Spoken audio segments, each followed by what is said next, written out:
আওয়ামী লীগও দেখেন বিএনপিতে যারা নিষ্ক্রিয় ছিল তাদের ব্যাপারে কিন্তু ঘাটাইতো না, কারণ হাজার হাজার নেতাকর্মী কারাগারে রাখা বছরের পর বছর অর্থহীন।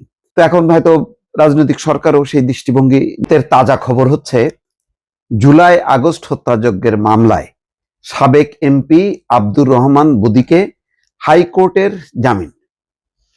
তো এখন বোঝা যাচ্ছে, কালকে একটা সার্কুলারের কথা বলছিলাম যেখানে বলা হচ্ছে যে যারা সাংগঠনিক কাজে অর্থাৎ কার্যক্রম নিষিদ্ধ আওয়ামী লীগ বা অন্যান্য সংগঠনের কার্যক্রমে যুক্ত হবে না, তাদের জামিন যদি দেয় আদালত, সেটাকে আর মানে বাতিল করা বা শোন অ্যারেস্ট দেখানোর দরকার নেই। কিন্তু যারা সক্রিয়ভাবে যুক্ত হবে তাদের ব্যাপারে শোন অ্যারেস্ট দেখাইতে হবে।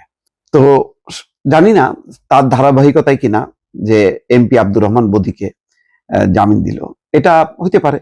এই প্রক্রিয়ায় যেহেতু একটা সার্কুলার পুলিশ দপ্তর মানে বিভিন্ন জায়গায় পাঠিয়েছে, সেই অনুযায়ী হয়তো তাকে শোন অ্যারেস্ট নাও দেখাতে পারে।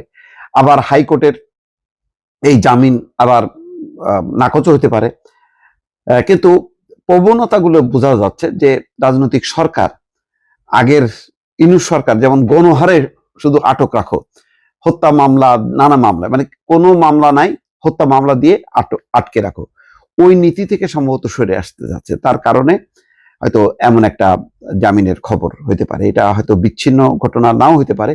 সামগ্রিকভাবে সরকারের যে এখন নীতি, যে কেউ যদি রাজনীতিতে অ্যাক্টিভ না থাকে, যেমন আওয়ামী লীগও দেখেন বিএনপিতে যারা নিষ্ক্রিয় ছিল তাদের ব্যাপারে কিন্তু ঘাটাইতো না, কারণ একদম সম্পূর্ণ হাজার হাজার নেতাকর্মী কারাগারে রাখা বছরের পর বছর অর্থহীন। তো এখন হয়তো রাজনৈতিক সরকারও সেই দৃষ্টিভঙ্গি নিয়েছে যে যারা রাজনীতিতে সক্রিয় হবে না আওয়ামী লীগের সাথে সংশ্লিষ্ট বিভিন্ন সংগঠনে, তাদের ব্যাপারে রিল্যাক্স থাকবে। ঠিক আছে, তারা ব্যবসা বাণিজ্য করে খাক, চলাচল করুক, তাদের একটা স্বাধীনতা, কিন্তু যারা সক্রিয় থাকবে তাদেরকে দেবে না, একটা চাপে রাখা।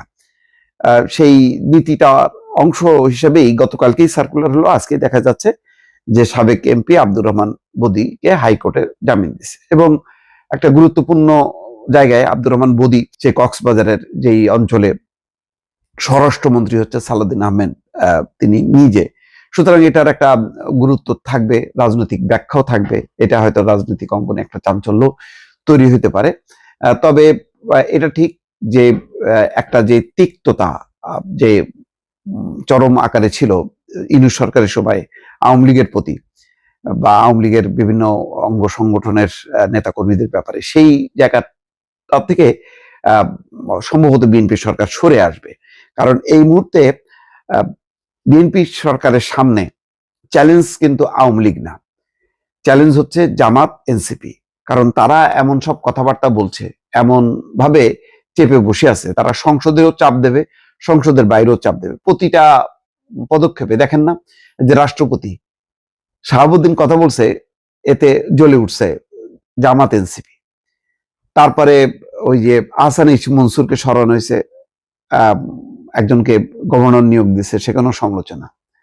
তারপরে প্রশাসক নিয়োগ করছে বিএনপি, সেখানেও সমালোচনা। অর্থাৎ প্রত্যেকটা কার্যক্রমে এখন এনসিপি এবং জামাত চিৎকার করতে থাকবে।